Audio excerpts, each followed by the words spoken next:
আসসালামু আলাইকুম বন্ধুরা, তোমরা সবাই কেমন আছো? আশা করছি সবাই খুবই ভালো আছো। আজকে মাটন রেসিপি নিয়ে হাজির হলাম তোমাদের সাথে। খুবই সহজ পদ্ধতিতে কিভাবে খুবই টেস্টি ও মুখরোচকভাবে মাটন রান্না করা যায়।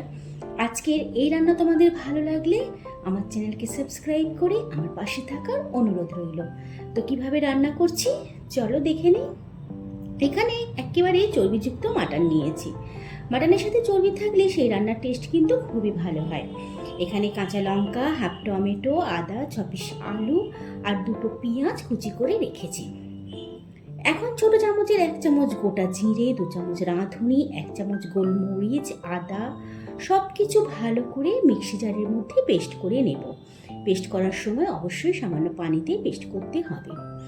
নুন আর হলুদ গুঁড়ো দিয়ে আলু লাল করে ভেজে নেব।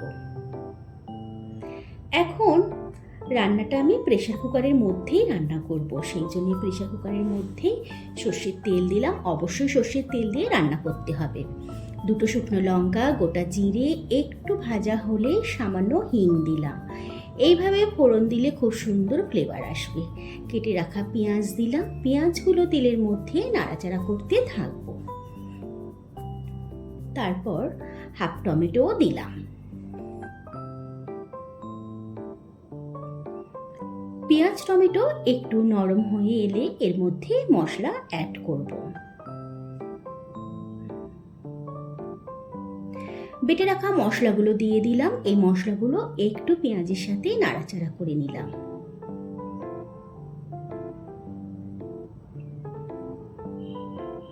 মশলাগুলো একটু কষিয়ে নেব, তারপর মাংস দিয়ে ভালো করে কষাবো। মাংস দিয়ে কষানোর পর 1 চামচ করে লঙ্কার গুঁড়ো, হলুদ গুঁড়ো, ধনে গুঁড়ো, কাশ্মীরি লঙ্কার গুঁড়ো, নুন সব কিছু দিয়ে ভালো করে মাংস কষিয়ে নেব। এইভাবে রান্না করলে দারুণ টেস্টি হয়। অল্প সময়ের মধ্যেই রান্না হয়ে যাবে, কিন্তু খুবই টেস্টি হবে। তেমন কিন্তু ঝামেলাও নেই এই রান্নার মধ্যে। মাংস খুবই ভালো করে কষাবো। মশলার কাঁচা গন্ধ যাওয়া পর্যন্ত কষিয়ে নিলাম। এবার ভেজে রাখা আলু দিয়ে দেব।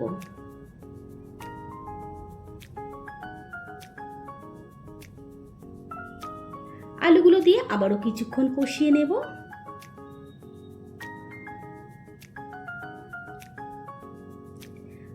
আলুগুলো দিয়ে কষানো হয়ে গেলে একটু গরম পানি দিয়ে 2টো সিটি দিয়ে নেব।